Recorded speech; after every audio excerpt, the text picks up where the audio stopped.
Так, все здравствуйте. Вот такое вот красивое море у нас.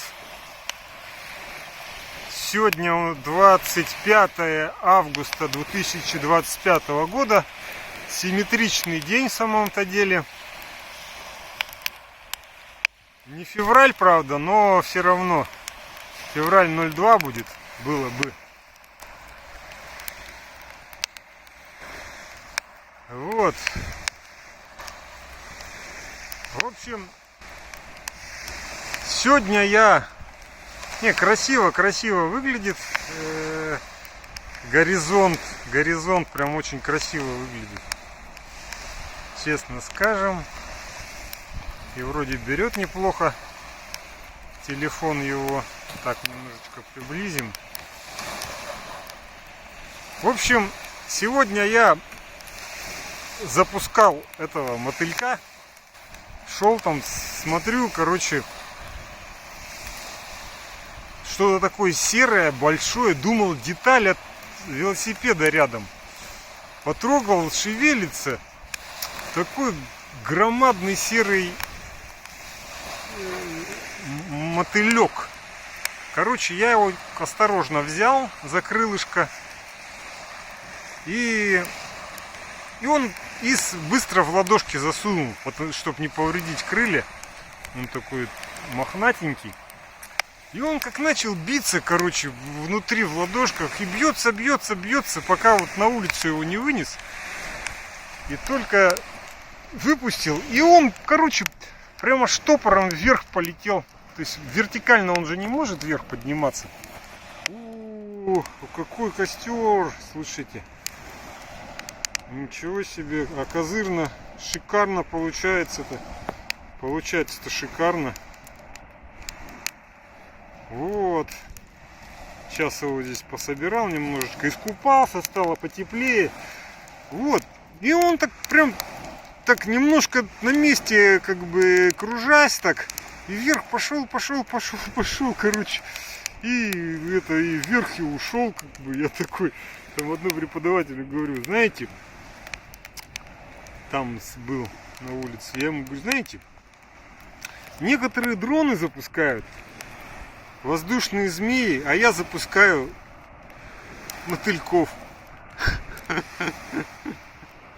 Да, здесь сейчас, кстати, пролетели, сделали кружок такой, демонстрационный полет 6 уток.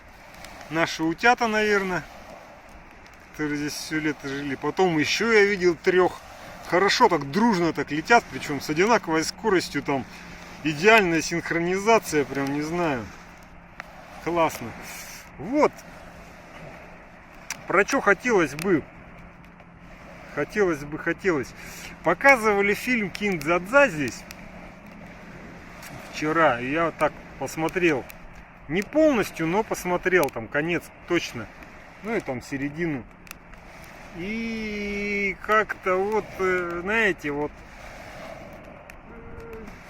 фильм глубже, чем это может показаться, как мне.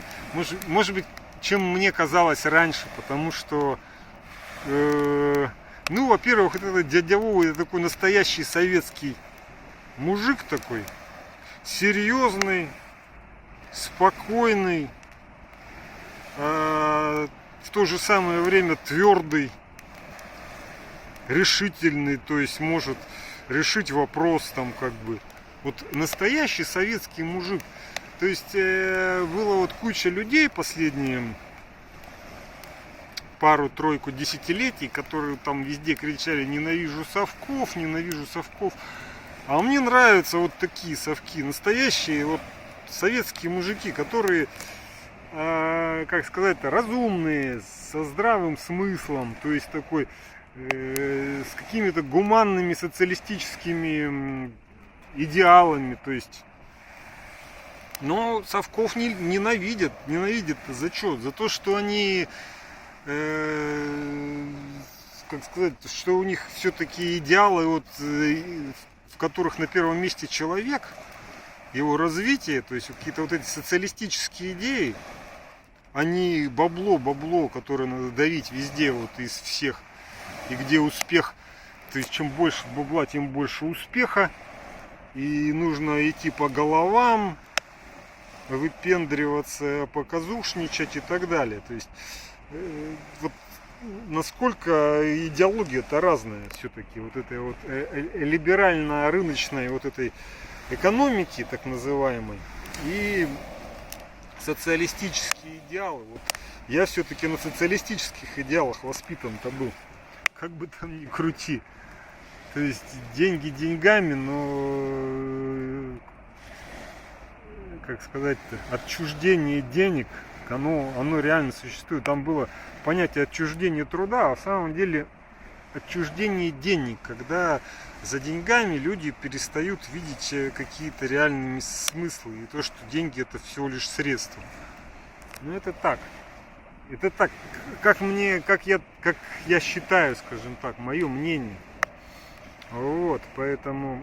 И фильм, конечно, замечательный. То есть он был сделан еще в советское время, но как он показал вот это общество. Вот вопрос, вы уверены, что мы не живем в этой галактике таким дзадза?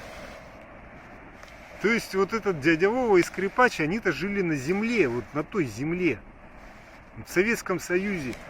А мы сейчас живем точно не в киндзадзе. Потому что вот эти все там какие красные штаны, вот это все как бы они, это такой гротеск в самом-то деле, который сейчас можно видеть в экономике, вот в жизни, в настоящей, в реальной, и у нас, и там, и за границей, и везде. То есть вот это какое-то тупое следование вот этим странным развлечениям, например, вот, то есть такие глупые и странные развлечения у народа, что я не знаю, какие-то ужимки там, я не знаю, вот этот YouTube заполнен, поколение интернета, Ютуба и телеграммов там всяких, это все, это, да, вот, как сказать-то, ну, во-первых, да, то есть, во-первых, все-таки развлечения современных людей, они вот по сути то же самое, что развлечения вот этих вот людей на планете, где они были-то. То есть там, где странные какие-то выкрутасы, странные звуки, мама, что я буду делать. Это иногда вот прям на эстраду смотришь, и там примерно вот, как сказать-то, вот эта коммерческая, вот эта поп-сцена, она, честно говоря, там, как сказать, ну, встречаются, конечно, и таланты, но как-то они пожираются быстро этим шоу-бизнесом, который вроде бы пытались, как бы должен был исчезнуть в самом-то деле, шоу-биз вот этот. Ну как бы, не знаю я вот увидел какую-то прямую аналогию вот с этой тупизмом. Людям вот кажется, что у них маразматические такие странные развлечения. Так дело в том, что, ну как сказать-то, они по сути-то в своей основе такие же, как и у современных людей, в самом-то деле. Где-то что-то потребить, какое-то странное шоу посмотреть, потусоваться на этом шоу, там что-то как-то в стадии в этом побыть, как бы нажраться как свинья, и там вообще восприятие меняется, и ты уже там как бы трезвый человек, когда это видит, ну как бы у него другое восприятие. Я здесь недавно бежал, кстати, такой, короче, идут, а там какие-то крики, такие две молодых морды, короче, с двумя девчонками идут. И один такой, вот еле идет, пьяная такая морда, гопник, короче, на меня так показывает. пальцем. О, Иисус! Ну, а я там это, как сказать-то, всколокоченный такой, как сказать, вспотевший от бега такой, разогретый в шортах только. Честно говоря, я как-то не сдержался просто. Вот первая реакция, когда в тебя тыкают пальцем. Ну, там они несколько метров от меня были, в самом-то деле, и хорошо. Как бы. Короче, я как-то повернулся. Говорю, на 3 буквы идите. И дальше пошел, короче. Мне так потом смешно было. Это... Нет, вообще можно было внимания не обращать. Ну что-то как-то, что-то меня это задело как-то. Вот эта вот пьяная морда тупая, которая тыкает там в меня это, в мою сторону пальцем. Ну вообще неприлично. То есть, это вот у человека такие развлечения, что ли, и что? Ужираться как свинья и там людей тыкать пальцем. Это вот чем оно отличается от этой киндзадзы-то? В этом я еще там тогда после этого подумал. Иисус послал 2 гопников на 3 буквы. Там еще был момент, когда ты посылаешь, короче. В первый момент они либо проявляют агрессию, а они не проявили агрессию, я просто пошел дальше. И слава Богу. Ну, они там что-то потом начали, что-то там второе что-то начали, говорить, Иисусу там что-то можно было. Но это уже было как-то так, след в неуходящему. Ну, такая тоже. То есть впрямую в лоб они как-то не решились на меня все-таки это наехать, сагрессировать. Ну, может быть, потому что совсем уж молодые. Они мне так раз в 2 моложе. И что, я там из леса вышел такой. В общем, вот это в подтверждение того самого, про что я говорю, про вот эту киндзадзу. Вот, а чем вот это отличается, вот эти развлечения вот этих людей-то, которые вот как бы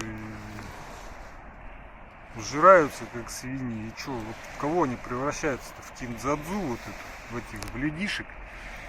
Поэтому и вот эта вот вся статусность, вот эта потребительская статусность, когда там у меня машина крутая, круче, у меня красная гонка там, которая несколько миллионов стоит, я настолько крутой. Это вот вообще прям вот эта калька вот с этих людей с красными штанами, перед которыми надо 2 раза пу говорить. Вот реально, вот просто так вот посмотреть аналогию.